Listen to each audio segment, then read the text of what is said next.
This is Denisa with Over the Hill and Into the Wild. Here we are with part 2 of Bess and me coming down the mountain. Thanks again. Here we go. You doing all right? Feeling comfortable? Oh yeah, I'm doing fine. Wonderful.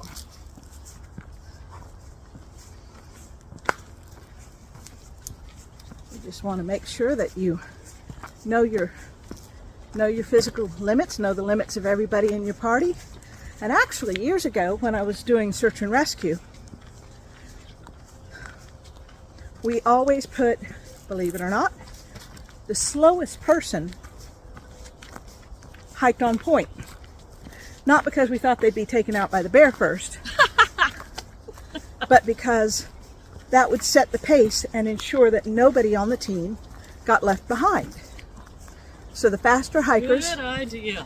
simply had to modulate their hiking pace to accommodate the slowest hiker, and the slowest hiker is not necessarily the weakest hiker, because a lot of these guys hike at 3.5, 4 miles an hour, and they could keep that pace up for as they say, for a piece, and then they burn out. Mm-hmm. Whereas some of the older, more experienced hikers, or some of the women who were slower hikers, turned out they could hike for 10 or 12 hours non-stop. So it's that tortoise and the hare We're good kind at of concept. endurance, yeah. Yeah. So Yeah. the nice thing about letting the slowest person in the group lead is that you know that everybody will have enough energy to go as far as you have to of a night or of a day, depending you on can hear that. You can hear that. hear the roadway. traffic coming back. Yep. But it's been a beautiful little respite, Yes. and so I was asking you when we were sitting down earlier What about that? if there was one experience or another that you can think of that really made you think about, made you know that, you really could persevere, you really could make it through if you just kept at it. Wow. I've had a bunch of them like that. But there's always tough things you have to go through. And I think that's what you learn as you get older. That when you're younger, you think, oh, it's the end of the world and this is always going to be horrible and whatever. And I've now been through so many experiences. Like my mom died a couple of years ago, and it was not a good situation for her. And but I knew that we were all going to get through it. And it's like, well, you're a mom. When you go into labor, like I wonder about how some people have a hard time with it, and I didn't, because I was an older mom. Mm-hmm. I was 40 when I had my baby. Mm-hmm. And I knew that there was going to be discomfort and whatnot, Mm-hmm. but I knew that it would end, Mm-hmm. and then I have a baby. Yeah. So, but it doesn't always end like that, but you know that There's a process. it's like, maybe this is it. I think I went out to Shrinemont one time. Have you been out there? No, I don't think so. It's this crazy little resort way out in the woods Mm-hmm. in Virginia, and it's Episcopalian, and so my mom used to go there. I was raised Unitarian, but anyway, we went up there on a little jaunt, and we went to there's a big old wooden hotel. It's one of the last standing, still running wooden hotels in gosh, maybe in the East Coast or something. Because of course, during the Civil War, a bunch of them burned down and stuff like that. But we went all the way up to the top floor, and there were nuns up there, and they were building a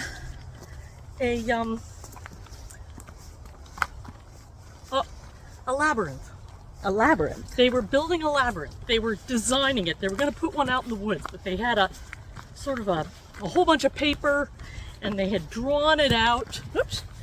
And they said, "Go ahead, try it." You know, there weren't any walls or anything. It was just me walking between lines. And you go around, and you go around, and you go around, and you go around, and eventually you come out the other end. And that's what I got out of it. I got out of it, just keep walking. Keep going. Don't stop. Keep going. You'll get through it. I think people that run into trouble when people run into trouble is when they give up. Or they have a problem like depression or something like that, where they stop. They just say, "I can't do it anymore." But if you just keep going, no matter what, and it's hard sometimes, but you will come out the other side. But sometimes keeping going means asking for help. Absolutely. It does. Whatever you need to keep going. You know? Whatever you need to keep going. Just don't stop.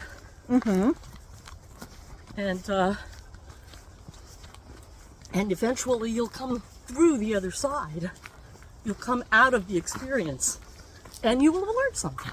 And the richness of life thereafter. And the richness of life thereafter, enriched by going through it. Yes. Even if it's hard. Having experienced the hardships of life, you learn to appreciate all the more the little things. That's right.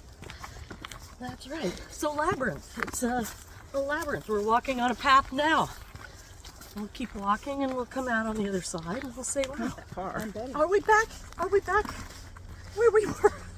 I'm pretty sure we are. Is this the Blair Witch Project? No, this is Winnie the Pooh hunting a woozle. Oh, a woozle. Yes, Yes. the woozles. Here we are. Look at the footprints. The woozle's obviously been here. Do you want to be Pooh or Piglet? Well, when I grew up being called Pooh, I don't want to know why. But Okay. that was my nickname when I was little. So I'll be Pooh. Okay. Well, you're smaller than I am, so you should be Pooh. Not really. Oh, there we go. Look. Look, look, look. Ah! So we're not hunting woozles. Oh, good. I hate woozles.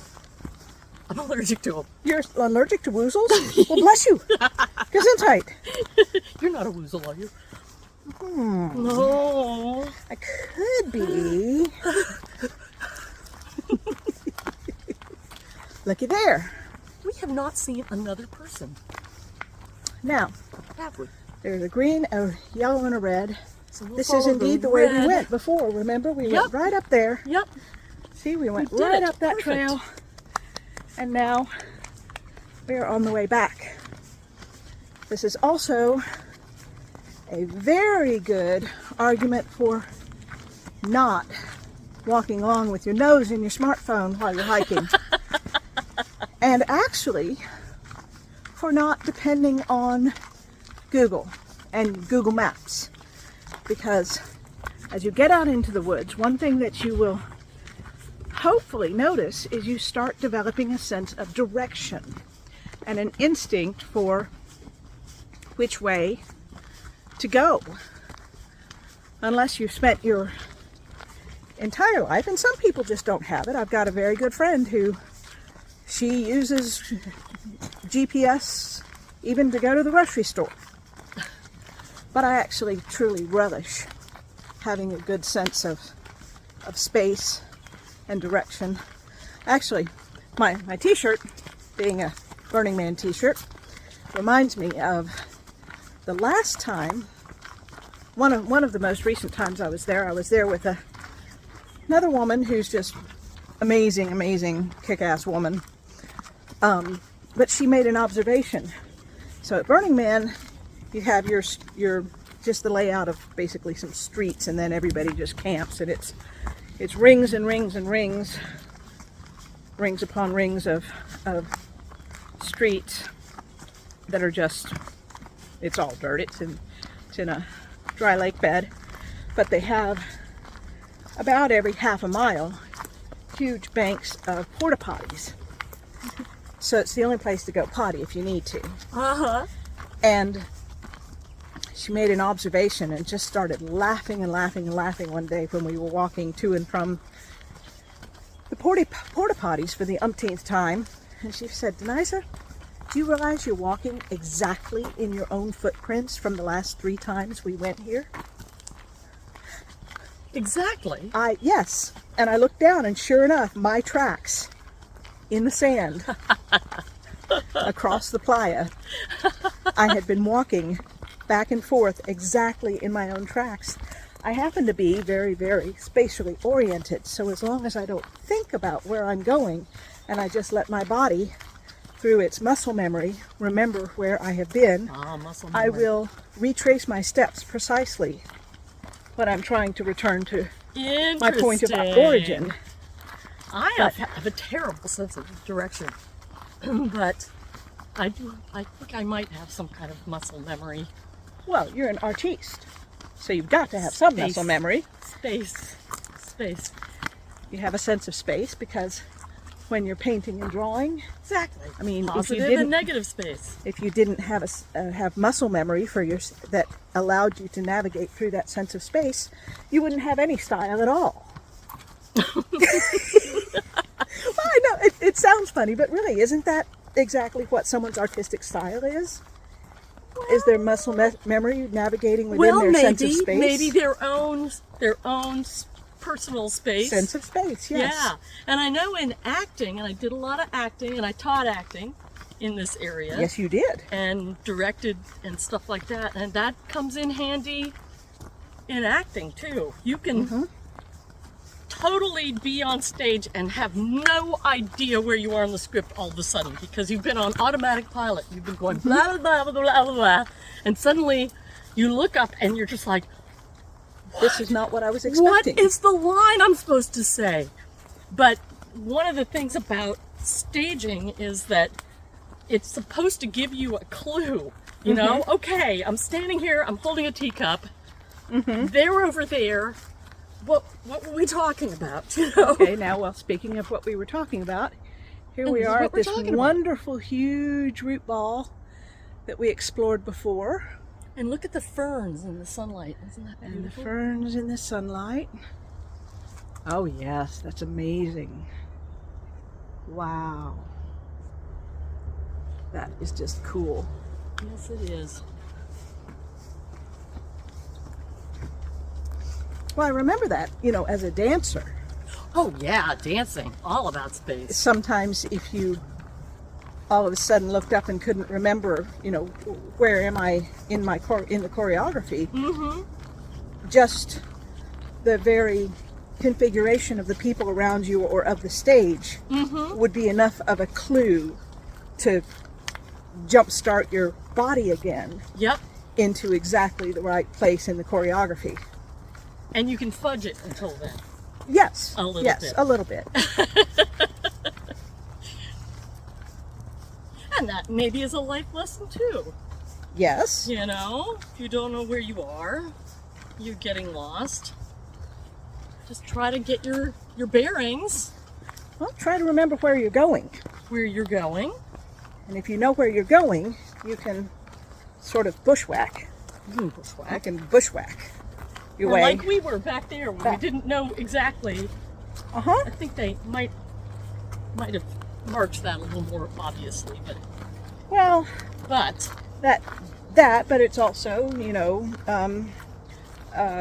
buyer beware. Make sure you're aware of your circumstances, make sure you're aware of your surroundings, and have a sense of, and maps are your friend, because you cannot rely on having your phone or knowing your GPS is going to be picking up the signal, especially if you're deep in the forest. You may not get enough GPS signal coming through the canopy, it's signal attenuation, to be able to navigate with your phone alone, and you never know if you're going to drop your phone. I dropped my phone in a river. There's lost more than one phone. Oh my I missed goodness. a little bit.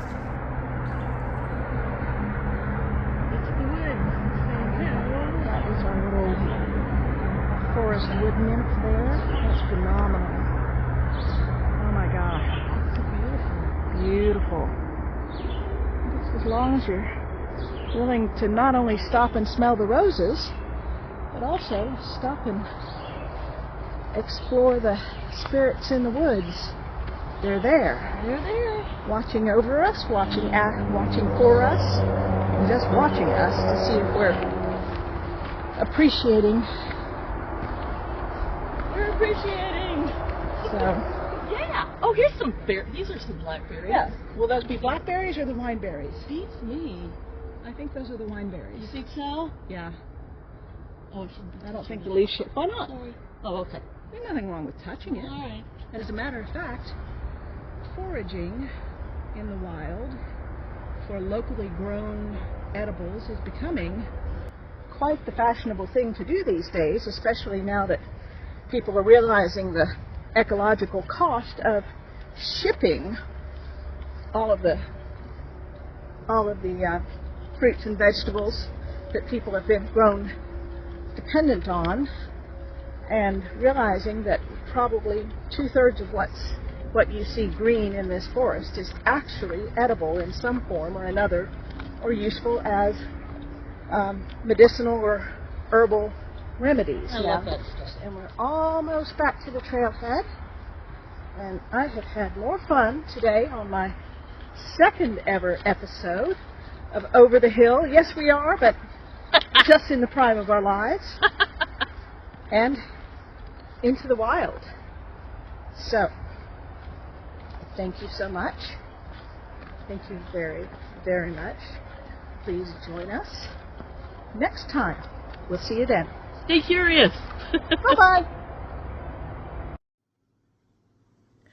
Do join us next time as we hike the trails of our Terra winery with one of its co-owners, Sandy Gray Murray. See you soon.